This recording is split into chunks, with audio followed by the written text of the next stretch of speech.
Money Radio, discussing the business of making and spending money.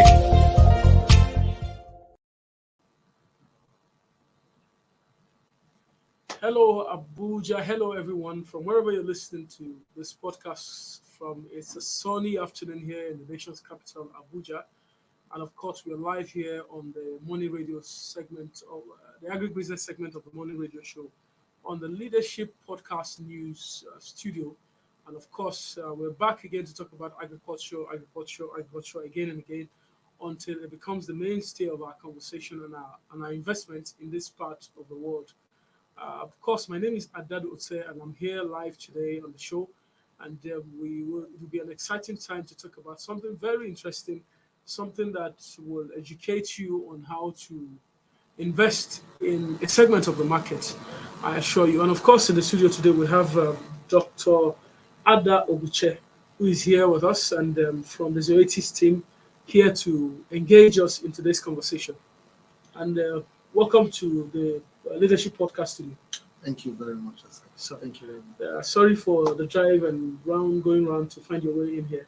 But at least you finally find your way into the studio. Yeah. So that's good to know. So of course we'll take a few a few headlines today, which has to do is on the leadership news is captured boldly on the leadership newspaper. The rising cost of wheat, corn price may worsen food crisis in Nigeria. This is a huge issue because almost the livestock industry depend on some of these major inputs, and this is largely due to Russia pulling out of a passage agreement that was entered by other leaders, global leaders, and now the Russian president is saying that they are no longer going to be part of that.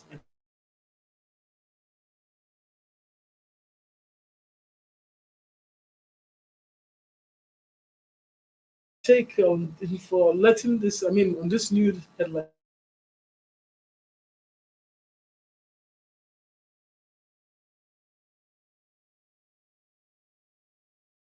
And wheat. You know,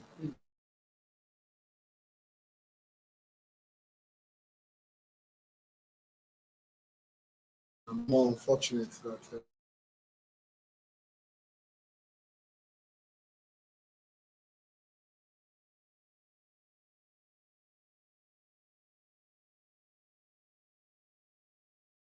Show and I mean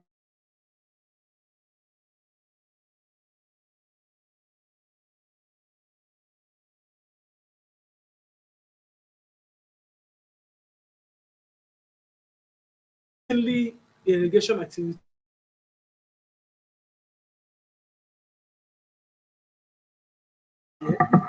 because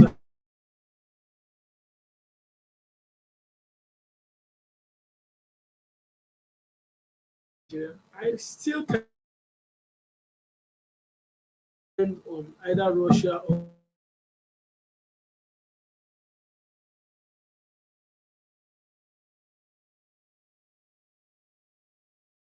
in country, it shows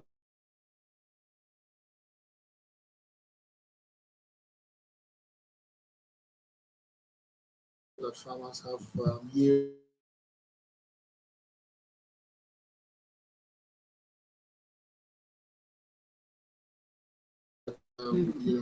Has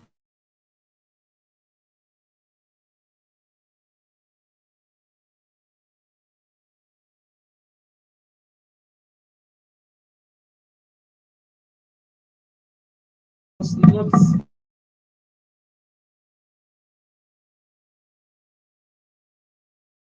that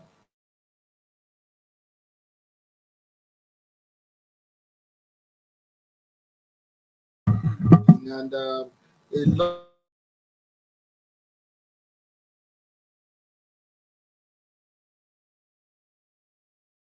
some of these are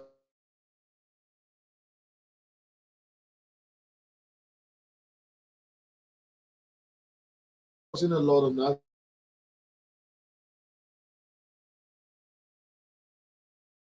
Opportunities are available.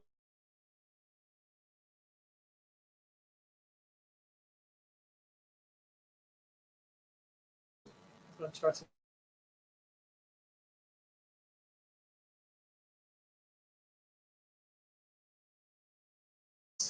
Because I can't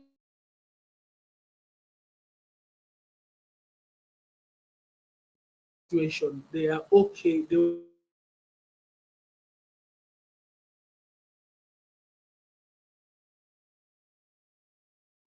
That's not the case.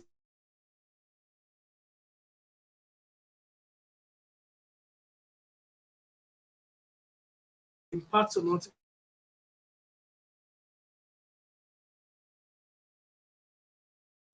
ex-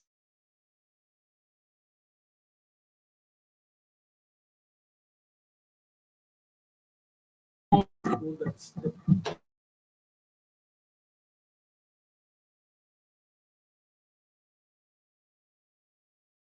country, we really need to work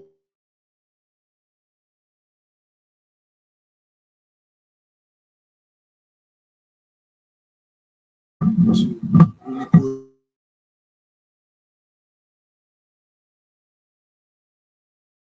come to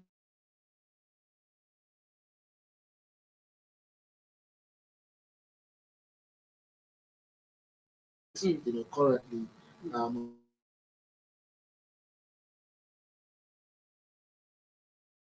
is really need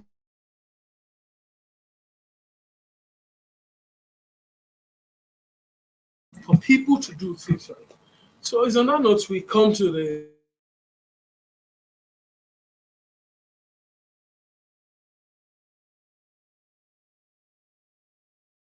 our topic for the day, and then we can.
Oh, hello there.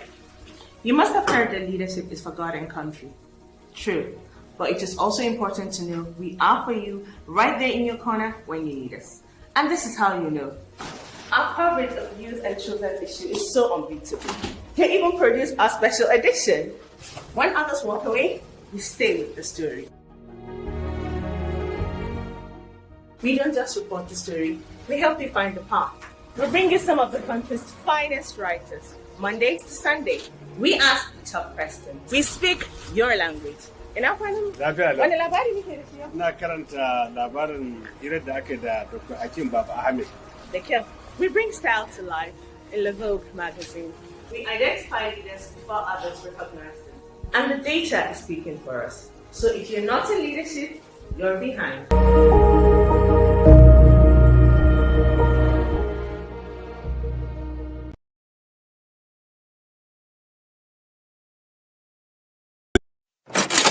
Money Radio, discussing the business of making and spending money.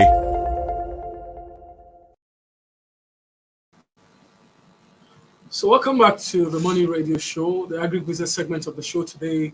Lovely Tuesday afternoon, bright and sunny here in the nation's capital, of course. And of course, in the studio,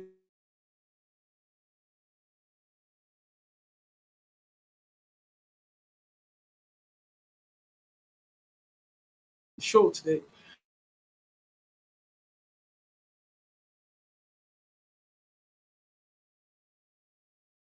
conversation that impact.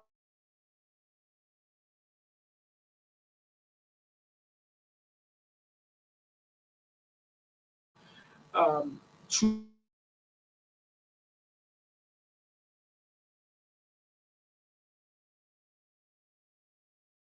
team operates quite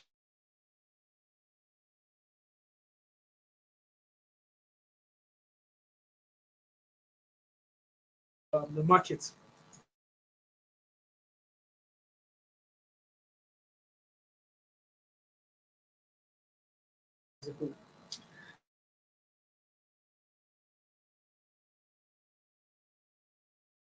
The dairy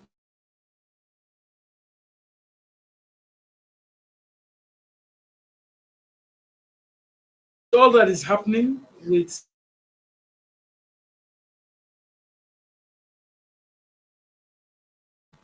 the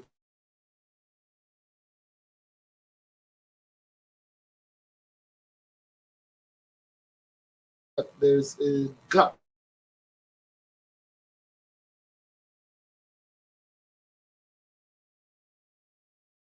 the local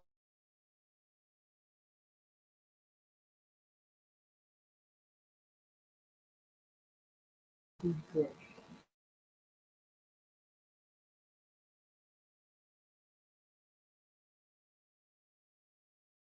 is also estimated that an estimated 1.7 million metric tons of dairy product is consumed in Nigeria annually.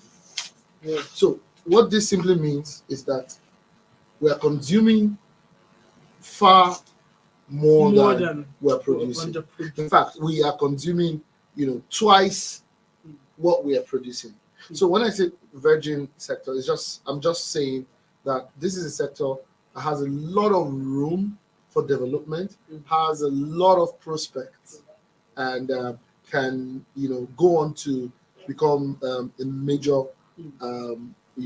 contributor to the country's GDP and to livelihoods and sustainable livelihoods generally across the country.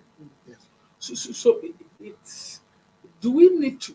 Is there any better way to help some of our listeners see this? Because sometimes when we talk about the dairy industry, the only thing an average Nigerian think about sometimes is the average header drive moving cows from one segment to the other, or the header's wives coming from a local ranch or rural ranch coming to town to sell some of this milk on the street.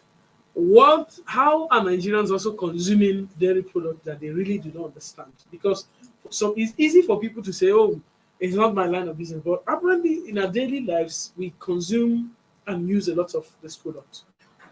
I'll first of all start from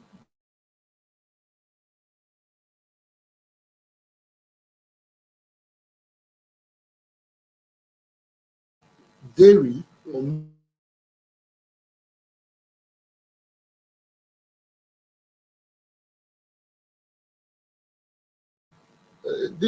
they consume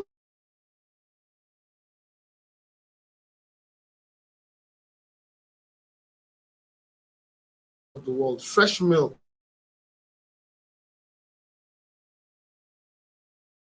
Milk for us is milk.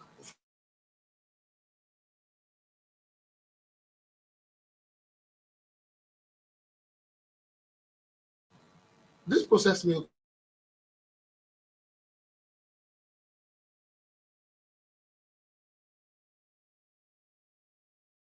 children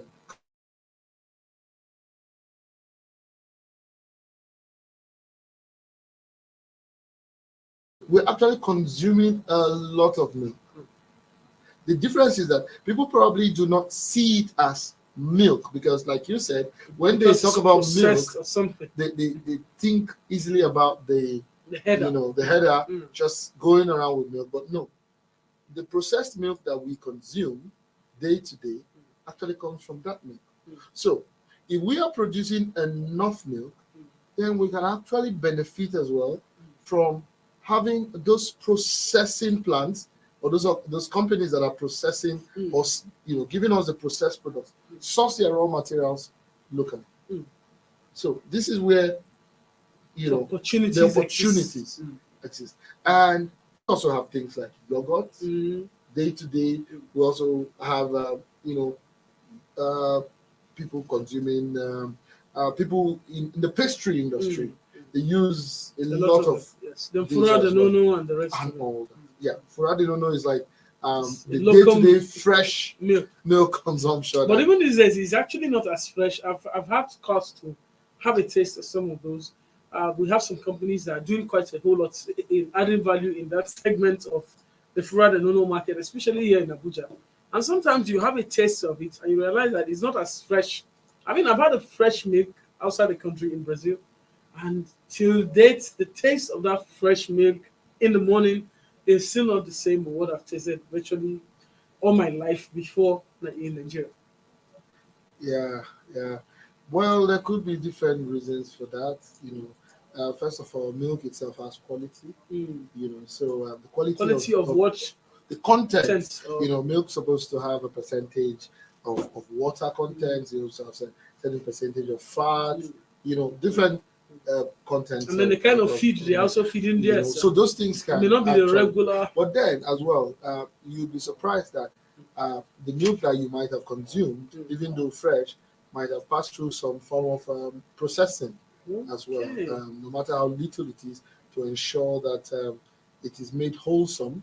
Of course, you expect the milk to be pasteurized, to kill off potentially harmful bacteria, but also some companies could add some, minor preservatives to ensure that it increases the shelf life of such milk products for a few days. So it's very possible.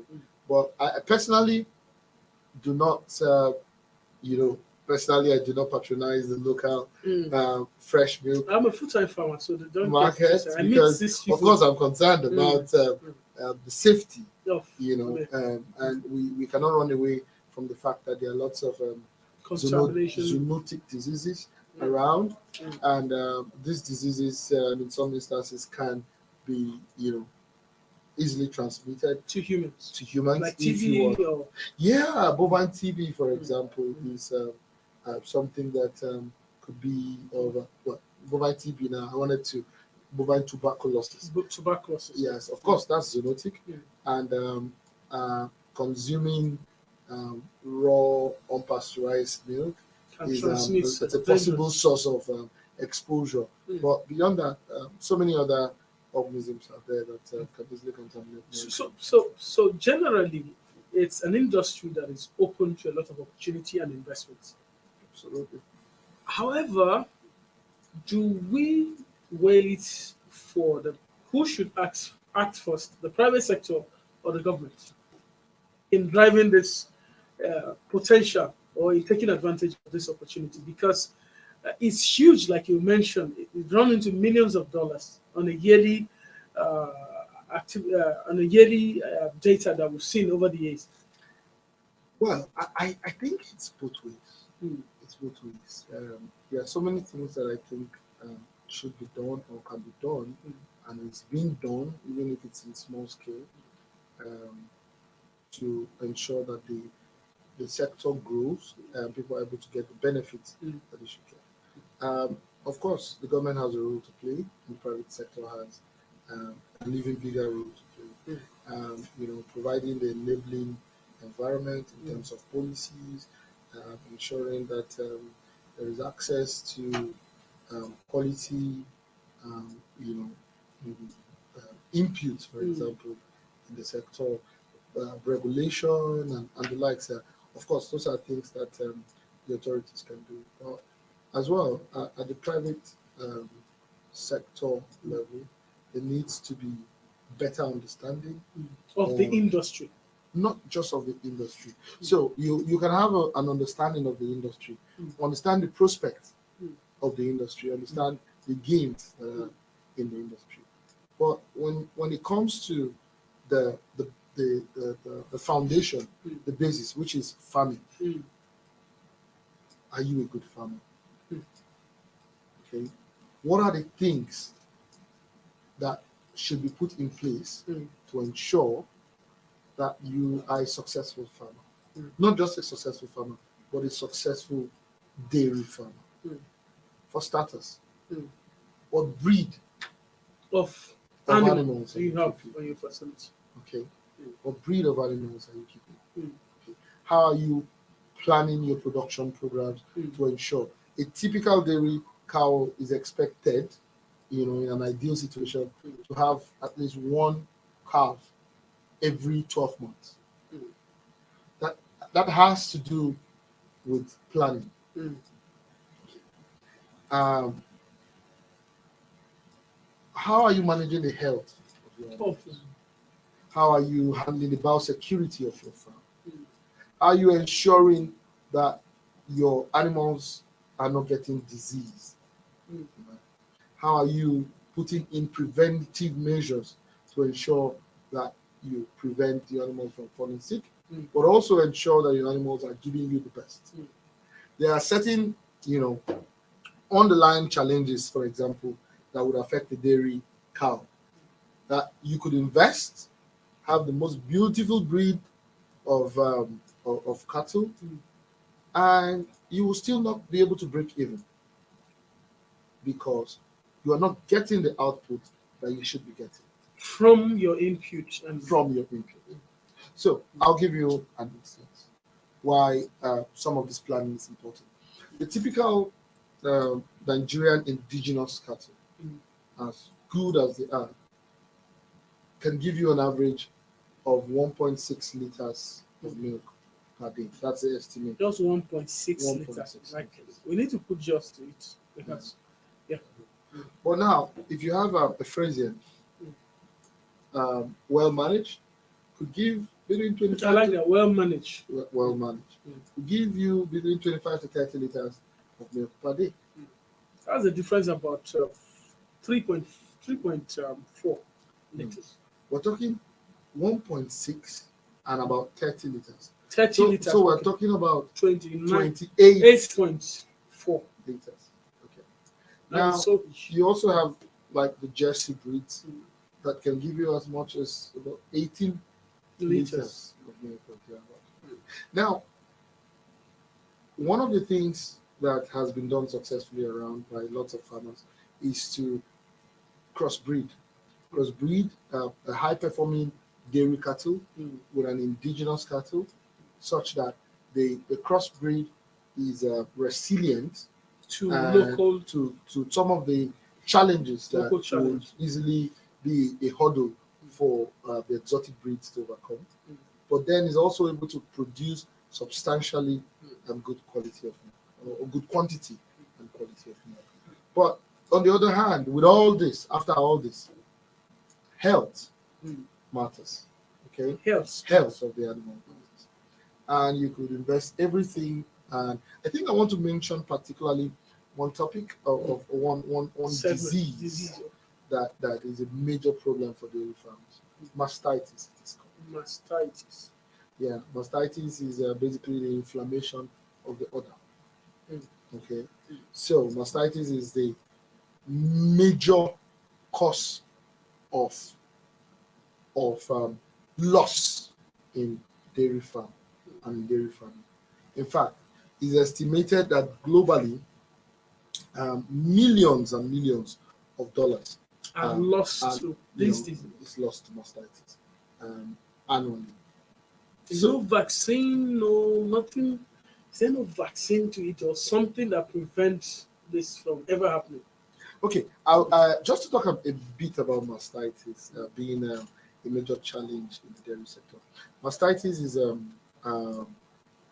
caused mainly by bacteria. Okay, it can be clinical or it can be subclinical. By clinical, I mean it could be something you can see, all right, and that gives you indication that there's a problem. But at the same time, it could also be something that you will not be able to see. But guess what? What you cannot see, which is a subclinical mastitis, is responsible for more than 50 to 60% of the mastitis. Whoa. So this is a problem. Okay, it's a huge problem.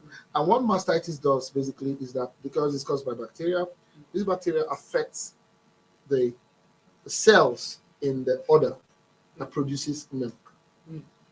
So when it affects the cells, it means that milk production can be reduced, but it can also damage the cells such that even in the future, those cells that are dead will no longer be able to produce milk. Okay, and this requires a lot of management practice to put in place, to be able to, in the first instance, identify that you have this challenge, but also to be able to properly handle the challenge. Yeah. So I highlighted mastitis because it's one of the most overlooked disease in the industry. But yet it is the most important disease to watch out in the industry. Okay. So all you need to do is put in the right management in place. Okay. So when you mean management, are you referring to the managers or the actual management of the animals? Because for someone who is they don't know what farm management may be or how to handle some of these things. They may interpret management as the leadership arrangement. Yeah. Okay. So I'll put it this way in simple terms.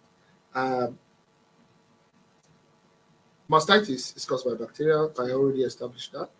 And this can be transmitted or transferred from animal to animal. Okay. This can also be transferred from udder to udder. In the typical cow, there are 4 quarters. Okay. The hind quarter and the fore quarter. Okay. Now these quarters are all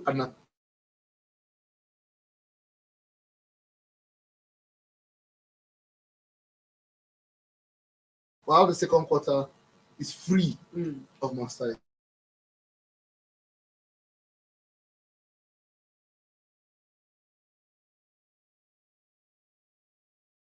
Causative agent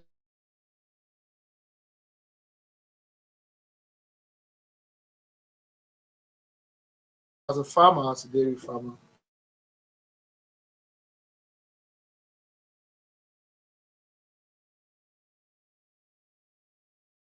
standard operating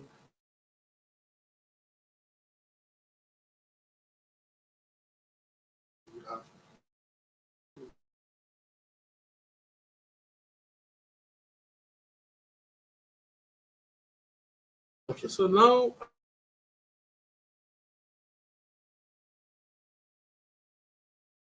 okay.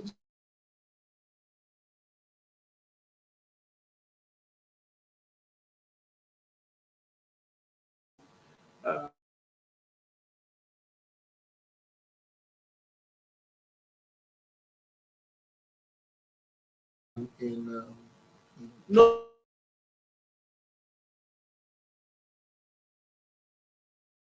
Be a bit more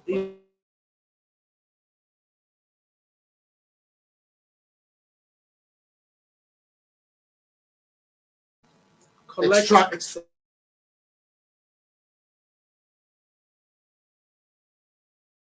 okay.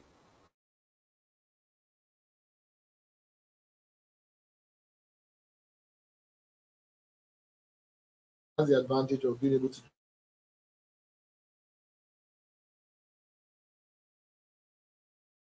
against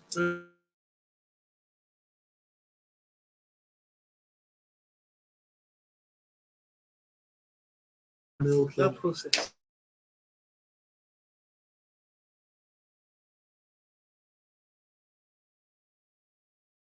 contamination.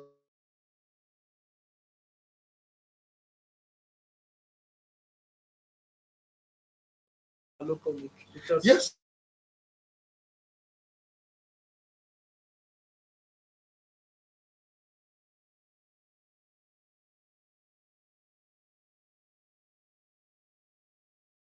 Poisoning can be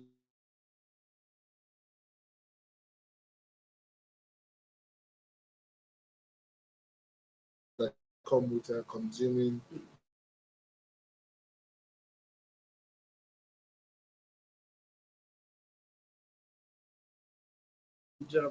in building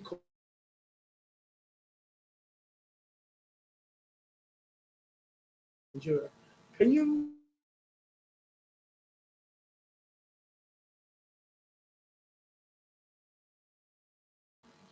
Well, I was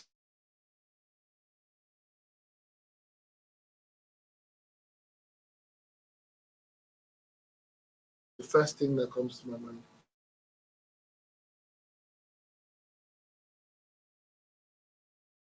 Farmer,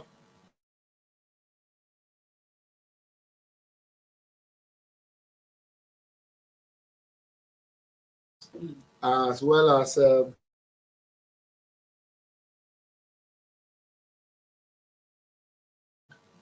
but of course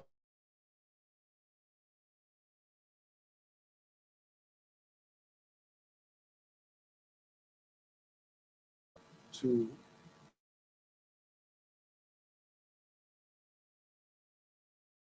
people know better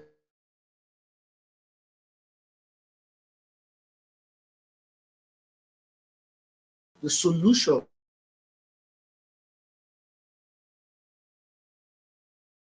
common challenge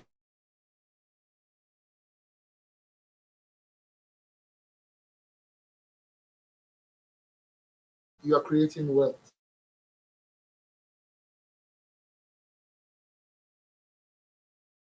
Your property.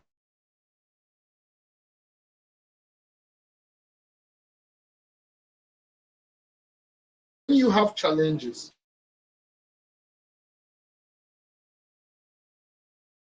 right?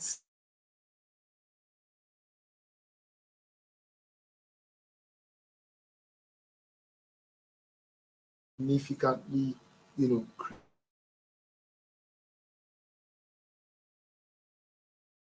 I'll call it. But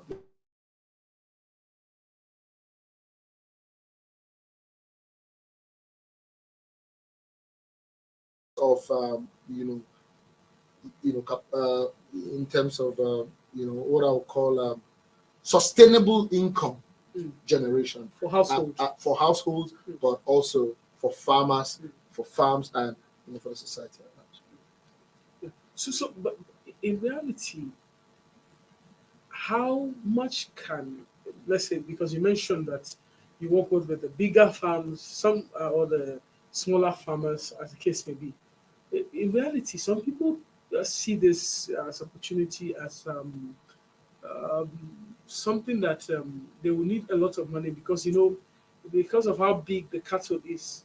For some people, they think they need some big cash somewhere, big cash stock in the room or somewhere, or from go to CBN and break your bank before you can start a small uh, something that could actually sustain you as a farmer. Give us an idea of what it means to even start something small, a small dairy farm, for instance, before we just wrap up this segment of the show. I would say that it's not very common in this part of the world, or in Nigeria particularly, but in, say, Eastern Africa and some other parts of the world.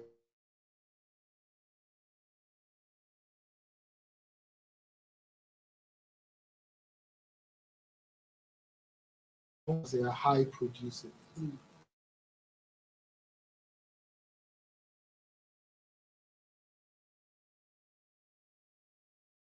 Of course, in return,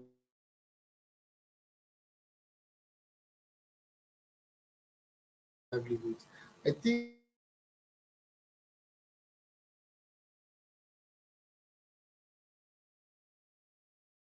people think you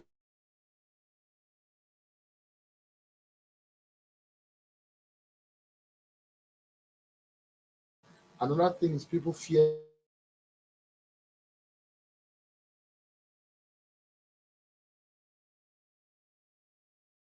in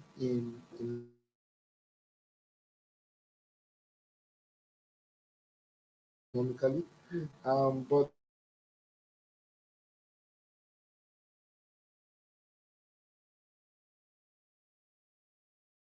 all you need and prevent, because at the end, most of the challenges that animals and livestock suffer are preventable. And once you put this in place, it's hard to really go into the details within this short time to say you want to start, but I would just say that you don't really have to start so big. With a few cows, as long as you're getting the right breed, and of course you need pasture with some, sizable land for pasture. That's a picture of a ranch you're painting. Yeah, that'll cost some extra money. Well, the thing is with pasture, pasture is self-regenerating.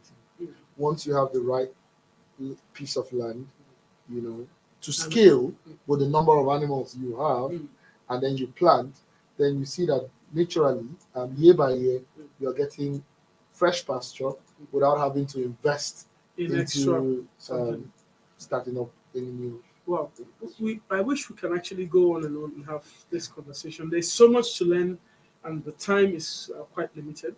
And at this point, I would like to just have your closing remarks. So we'll have to do this again sometime and still find a way to engage our audience in this line of topic so that people can understand how far we can actually, what we can achieve as a people in this part of the world and the opportunities that also exist in the industry.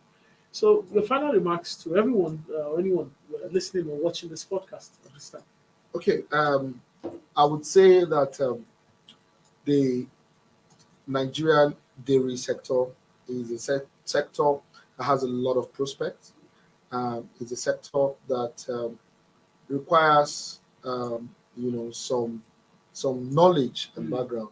It's a sector that investing in will yield returns, and it's a sector that is really developing fast in Nigeria. Of course, there are important things to look out for, things that could lead to economic losses. But with the right support, with the right knowledge, this is a very, very lucrative sector that lots of people should consider investing in and reaping the benefits. You just need to ensure that you put in the right management and you take care of your animal health. Fantastic. So at this point, this is where we come to the end of today's segment of the Money Radio, the agribusiness segment of the Money Radio.